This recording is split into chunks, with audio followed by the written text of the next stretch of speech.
수요일 아침 오늘의 묵상 220번째 시간 욱이 아닌 관용으로 욱이 아닌 관용으로라는 제목으로 함께 말씀을 나누도록 하겠습니다.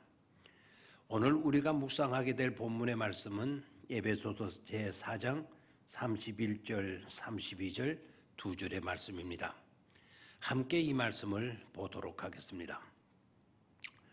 너희는 모든 악독과 노함과 분냄과 떠드는 것과 비방하는 것을 모든 악의와 함께 버리고 서로 친절하게 하며 불쌍히 여기며 서로 용서하기를 하나님이 그리스도 안에서 너희를 용서하심과 같이 하라. 아멘. 못마땅한 어떤 일이 생길 때, 그래서 성질이 나고 화가 날 때 욱하며 화를 표출할 때가 있습니다. 그런데 아셔야 합니다. 그것 때문에 문제가 해결되지 않는다는 사실을 말입니다. 오히려 문제가 확대되고 더 큰 어려움에 빠지게 되는 것입니다. 끝에 가서는 눈물을 흘리며 후회하게 됩니다. 참으로 안타까운 일입니다. 그래서 바울은 에베소 교회 성도들을 향하여 버려야 할 것과 해야 할 것을 분명히 말씀해 주고 있습니다. 모든 악독과 노함과 분냄과 떠드는 것, 비방하는 것을 모든 악의와 함께 버리라고 말입니다.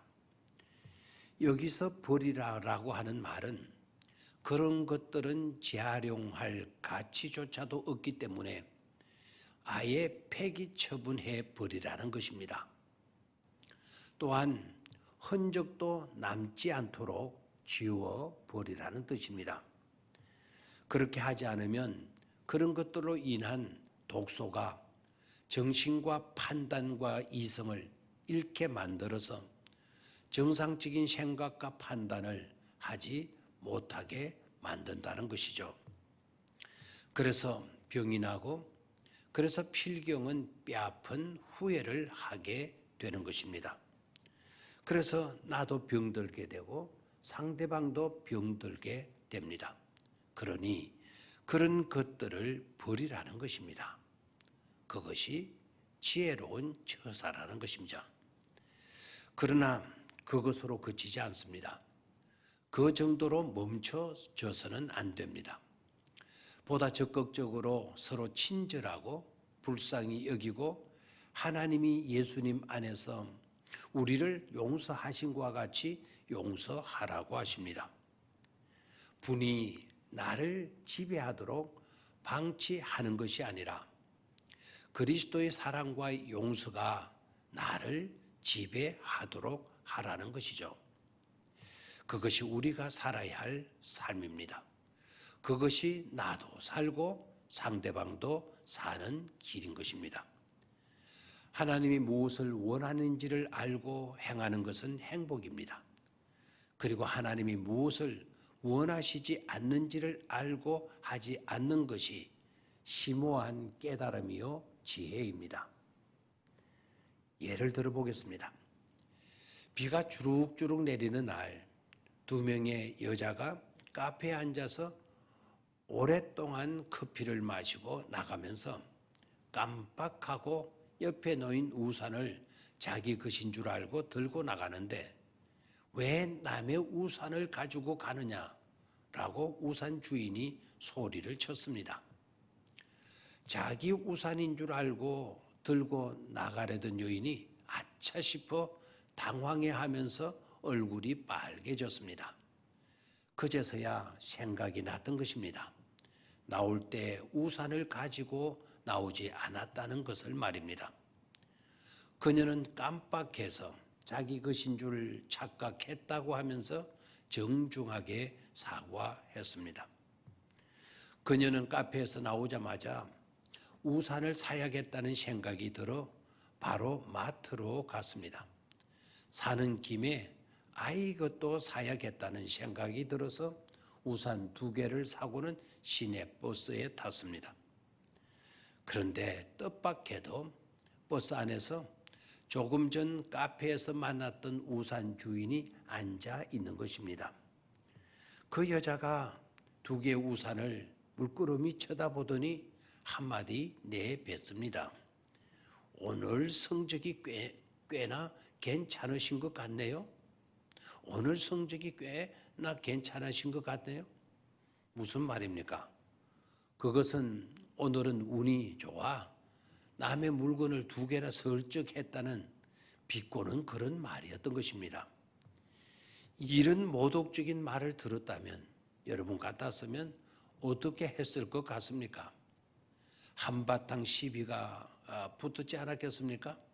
사람을 뭘로 보느냐고 야단하면서 말입니다. 큰 소리하고 야단치고 머리채를 쥐고 뜯고 하지 않았겠습니까? 그래서 버스 안을 난투장으로 만들어 놓지 않았겠습니까? 그런데 그런 말을 들은 여인을 보십시오. 그렇게 보이셨나요? 사실 슈퍼 주인이 우산을 2개 사준다고 기뻐하고 고맙다고 인사까지 합디다 라고 미소를 지으며 지혜롭게 응수했습니다. 성숙한 여인의 모습이 아닐 수 없습니다. 또 하나의 예를 들어봅니다. 남자분들은 아마 보셨으리라 생각하는데 액션 영화 가운데 마스크 오브 조로라고 하는 유명한 서부 할극 영화가 있습니다. 그 영화의 명장면이 인상적인 명장면이 나옵니다. 주인공 조로는 제자들에게 아주 무섭게 아주 철저하게 무공 훈련을 시키죠. 조금의 실수도 용납하지를 않고 무섭게 벌을 주곤 했습니다. 그렇게 되니 제자들이 불만이 생길 수밖에 없었습니다. 한 번은 욱하는 기질이 발동하였던지 제자 하나가 뒤에서 조로를 주먹으로 내리치려고 주먹을 휘둘렀습니다. 그 순간 조로가 어떻게 알았던지 정광석화처럼 가볍게 제자의 주먹을 잡고는 담담하게 한마디 말을 했습니다. 기억하거라. 화가 났을 때는 절대로 주먹을 써서는 안 된다는 것을 기억해. 화가 났을 때는 절대로 주먹을 써서는 안 된다는 것을. 서부 활극의 세계에서도 그 무사들의 세계에서도 그러하다고 한다면 우리는 말할 것도 없습니다. 가정에서, 직장에서, 사업의 터전에서도 말입니다. 온유하고 친절하며 그리스도의 사랑으로 용서하는 그런 최고의 삶을 꿈꾸며 그렇게 살도록 해야 하는 것입니다. 감사합니다.